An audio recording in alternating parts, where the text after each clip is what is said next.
ജീവിതത്തിൽ വിജയിക്കാനും ലക്ഷ്യം നേടാനും നമ്മൾ ചെയ്യേണ്ടത് എന്താണ്? ജീവിതത്തിൽ നമുക്ക് ചുറ്റും ഒരുപാട് സ്രോതസ്സുകളുണ്ട്. നമുക്ക് വിജയിക്കാനും ലക്ഷ്യത്തിലെത്താനും അവ ശരിയായി ഉപയോഗിക്കണം എന്ന് മാത്രം. എന്നാൽ പലപ്പോഴും അവ തിരിച്ചറിയാനും ഉപയോഗപ്പെടുത്താനും നമുക്ക് സാധിക്കാതെ പോകുന്നു. ഒരു അച്ഛനും കുട്ടിയും ഒരിക്കൽ കാട്ടിലൂടെ നടന്നു പോകുകയായിരുന്നു. പോകുന്ന വഴിയിൽ താഴ്ന്നു നിൽക്കുന്ന ഒരു മരച്ചില്ല കുട്ടിയുടെ കണ്ണിൽ കണ്ടു. അവന് അത് ഓടിക്കണമെന്ന് തോന്നി. കുട്ടി അച്ഛനോട് പറഞ്ഞു, എനിക്ക് ആ മരക്കൊമ്പ് ഓടിച്ചാൽ കൊള്ളാമെന്നുണ്ട്, ഞാനൊന്ന് ശ്രമിക്കട്ടെ എന്ന്.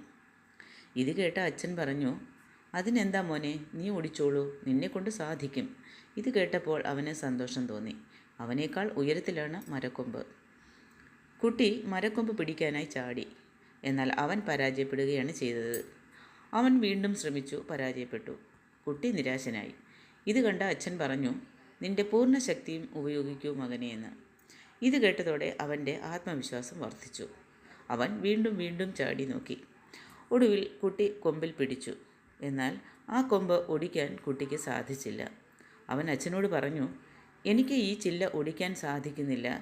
അച്ഛൻ വീണ്ടും അപ്പോൾ അവനോട് പറഞ്ഞു, നിന്റെ സർവ്വശക്തിയും ഉപയോഗിച്ച് സാധിക്കും.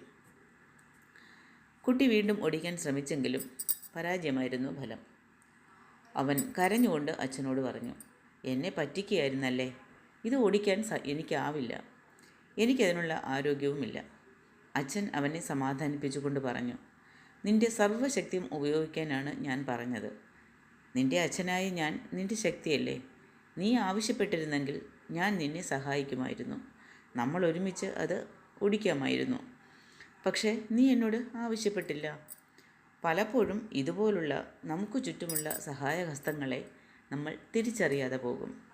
എനിക്കത് ചെയ്യാൻ കഴിവില്ലെന്ന് പറഞ്ഞ് മാറി നിൽക്കാനാണ് പലർക്കും താല്പര്യം. എന്നാൽ നമുക്ക് മുന്നോട്ട് കുതിക്കാൻ ആവശ്യമായ സഹായഹസ്തങ്ങൾ നമുക്ക് ചുറ്റിലുമുണ്ട്.